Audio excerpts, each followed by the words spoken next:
आसमान पर बादल दिखा नहीं, फिर भी मेघ गरज गरज कर बोलता रहा। बारिश की बूंदें धरती पर गिरती, पेड़ पौधों को भिगाकर वह फिर से आसमान पर उड़ जाती। सागर में समाकर भाप बन जाती, बादल बनकर आसमान पर उड़ जाती। पंछी बेचारे भीगे भीगे पेड़ों पर बैठे हुए सोच रहे हैं, कहाँ जाएं हम। अगर हम मुंडेर पर बैठते हैं, भगा दिए जाते हैं।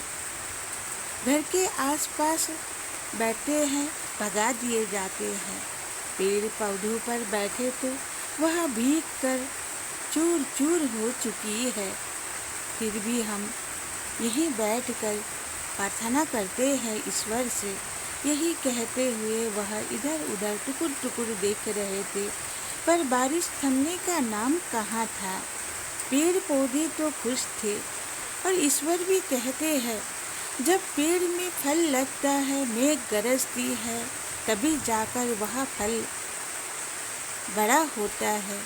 बारिश होती है, उस फल में रस आ जाती है। मीठे और स्वादिष्ट फल खाने के लिए तो सब कुछ झेलना ही पड़ता है। सही बात है दोस्तों। जय श्री कृष्ण दोस्तों, आप सभी का स्वागत है एक ऐसी दुनिया में। आप सभी को चैत्र नवरात्रि की हार्दिक शुभकामनाएं हैं दोस्तों।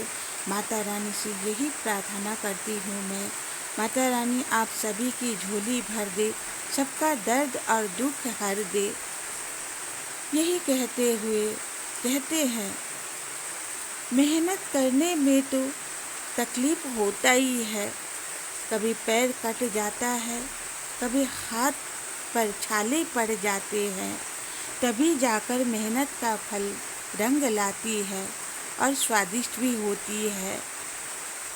तभी तो कहते हैं ना किसान, जब खेतों पे बीज बोते हैं, बीज लहलहाने लगती है, किसान के सपने खेतों में ही जड़ जाती है।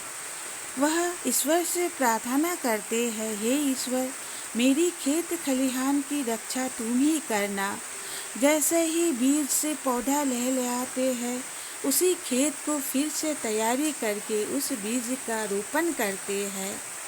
पौधा का रोपण करते हुए वह फिर से उस खेत का खूब देखभाल करते हैं।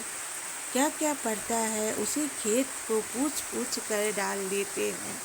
खेत भी हरियाली से मुस्कुरा उठती है और किसानों को धन्यवाद देते हुए कहती है, बंजर सी जमीन पर तुमने सोना उगाया, तुम खुद भी खुश हो और सबका पेट भी भर रहे हो।